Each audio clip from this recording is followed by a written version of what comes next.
Number 1 के जंगलों में वहाँ एक गरीब रानो चिड़िया अकेले अपने घर में रहती थी। रानो चिड़िया के माता पिता बचपन में ही गुजर गए थे, इसलिए वो घर में अकेले रहती थी। उसे चित्र बनाने का बहुत शौक था। रानो चिड़िया को जहाँ भी खाली जगह मिलती वो चित्र बनाने लगती। वो बहुत ही सुंदर चित्र बनाती थी। कभी कभी तो वो खाली दीवारों पर ही सुंदर चित्र बना देती, जिसे देखकर पक्षी बहुत खुश होते थे। एक दिन वो जंगल में नदी किनारे बैठी थी और वो सोचते हुए अपने आप से कहती है, काश मेरे पास पेंसिल और बुक होती तो मैं कितने सुंदर सुंदर चित्र बनाती। लेकिन मेरे पास तो पेंसिल और बुक खरीदने के लिए पैसे भी नहीं है। मैं तो बहुत गरीब चिड़िया हूँ। कभी कभार तो मुझे भूखा पेट ही सोना पड़ता है। ये कहकर उदास रानो चिड़िया जमीन पर पड़ी लकड़ी से एक आम का चित्र बना रही थी। तभी वहाँ पर एक बूढ़े बाबा आते हैं और रानो चिड़िया से कहते हैं, बेटा, मुझे बहुत प्यास लग रही है। मैं उड़ता उड़ता बहुत थक गया हूँ। अगर तुम्हें कोई परेशानी न हो तो तुम मुझे पानी लाकर पिला सकती हो। हाँ बाबा, आप परेशान ना हो, मैं अभी आपके लिए नदी से पानी ले आती हूँ। ये कहकर रानो चिड़िया नदी से पानी लेने चली जाती है। थोड़ी देर बाद वो बूढ़े बाबा के लिए पानी ले आती है और उन्हें पानी पिला देती है। बहुत बहुत शुक्रिया बेटा तुम्हारा। तुम एक बहुत अच्छी और नेक दिल चिड़िया मालूम पड़ती हो। तुम यहाँ अकेले इस जंगल में क्या कर रही थी?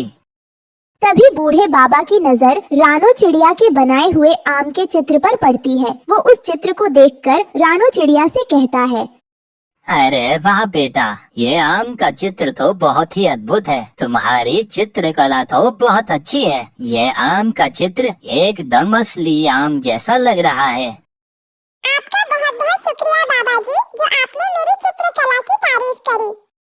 अरे बेटा, वैसे तुमसे एक बात पूछूं? तुम ये चित्र पेंसिल से कॉपी पर क्यों नहीं बनाती हो? कॉपी पर चित्र बनाने से तुम्हारे चित्र तुम्हारे पास हिफाजत से रहेंगे, वरना इस तरह जमीनों पर चित्र तो बारिश और हवा की वजह से 2 मिनट में खराब हो जाते हैं। फिर रानो चिड़िया उस बूढ़े पक्षी को अपनी आप बीती सुनाती है। बाबा जी, मैं बहुत गरीब हूँ। बचपन में मेरे माता पिताजी के गुजर जाने के बाद मेरी सारी इच्छाएं अधूरी रह गई। और तो और नोटबुक पेंसिल खरीदने के लिए पैसे भी नहीं है मेरे पास। इसलिए जब भी मेरा मन करता है मैं खाली जमीन और दीवारों पर चित्र बना देती हूँ।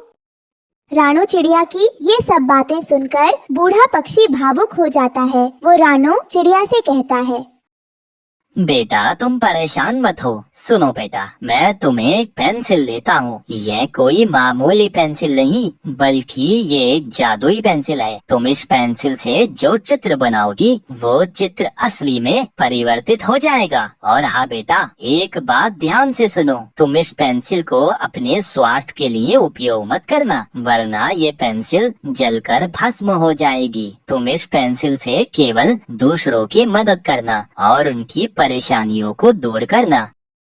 ठीक है बाबा जी, मैं समझ गई। आप परेशान मत हो, जैसा आपने कहा मैं वैसा ही करूँगी। ये सुनकर वो बूढ़ा वहाँ से चला जाता है। फिर रानो चिड़िया उस जादुई पेंसिल से जमीन पर एक चित्र बनाने लगती है। कुछ ही मिनटों में वो चित्र बाहर निकल आता है।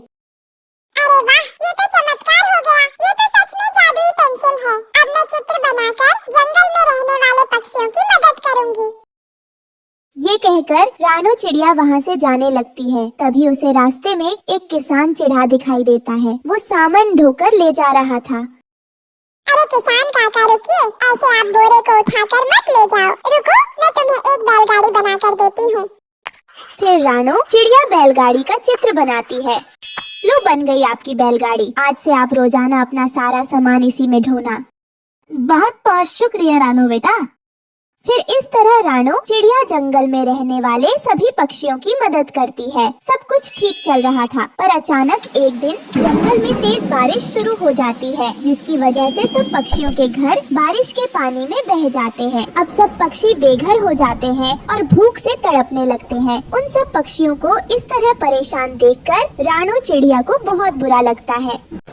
हे भगवान, ये सब क्या हो गया? हमारा हंसता खेलता जंगल बर्बाद हो गया। सब पक्षी बेघर हो गए। मुझे तो कुछ भी समझ में नहीं आ रहा है। मैं इन सब पक्षियों की मदद कैसे करूं? तभी रानो चिड़िया को अपनी जादुई पेंसिल का ख्याल आता है। अरे हाँ, याद आया, मेरे पास जादुई पेंसिल है। क्यों ना मैं उस जंगल के सभी पक्षियों के लिए जामुन का घर बनाऊं। ये कहकर रानो चिड़िया उस जादुई पेंसिल से बहुत सारे जामुन के घर के चित्र बनाती है। कुछ ही मिनटों में वहाँ बहुत सारे जामुन के घर प्रकट हो जाते हैं,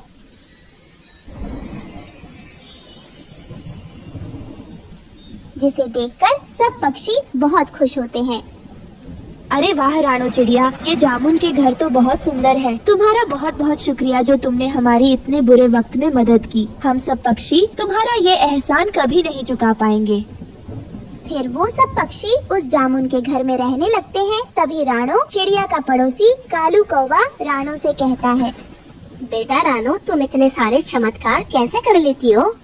कालू अंकल, वो सब चमत्कार इस जादुई पेंसिल का है। जो चाहिए उसका चित्र बना दो, तुरंत वो चीज चित्र से बाहर आ जाएगी।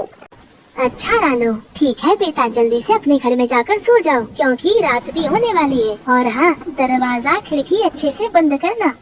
फिर रानो चिड़िया अपने घर चली जाती है और कौवा अपने मन ही मन कहता है, इस बेवकूफ रानो चिड़िया ने तो सीधा सीधा बता दिया। अब तो वो पेंसिल मैं चुरा लूंगा। कालू कौवा छुपकर रानो चिड़िया के घर पर जाता है और जादुई पेंसिल चुराकर अपने घर ले आता है। मैं अब चुटकी भर में अमीर हो जाऊंगा। बस मुझे सोने के खजाने का चित्र बनाना है और तुरंत बहुत सारा खजाना बनकर मेरे सामने आ जाएगा। जल्दी जल्दी चित्र बनाता हूँ।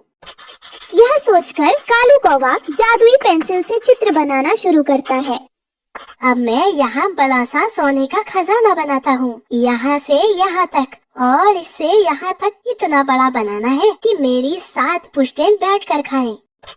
इस तरह कालू कौवा कुछ समय में बड़ा सा सोने के खजाने का चित्र बना लेता है। जैसे ही सोने के खजाने का चित्र पूरा बन जाता है, तुरंत जादुई पेंसिल में आग लग जाती है, वो जलने लगती है। उसके साथ साथ कालू कौवा का पंख भी जलने लगता है। अरे बाप रे, ये क्या हो गया? मेरा पूरा पंख जल गया। अबे, और जादुई पेंसिल भी जल गई। अरे ये क्या हो गया? हे ऊपर वाले, मेरा पूरा पंख जला दिया इस पेंसिल ने। उसके चीखने की आवाज ये सुनकर क्या हो रानो गया? चिड़िया वहाँ मेरा पर पूरा आती है। पंख। ये सब आपके साथ इसलिए हुआ क्योंकि बाबा जी ने कहा था, अगर पेंसिल को निजी स्वार्थ के लिए उपयोग करोगे तो यही परिणाम मिलेगा। इसलिए आपको अपनी चोरी का फल प्राप्त हो चुका है। कालू कौवे को अपनी गलती की सजा मिल जाती है। फिर रानो चिड़िया अपने जामुन के घर में खुशी खुशी रहने लगती है।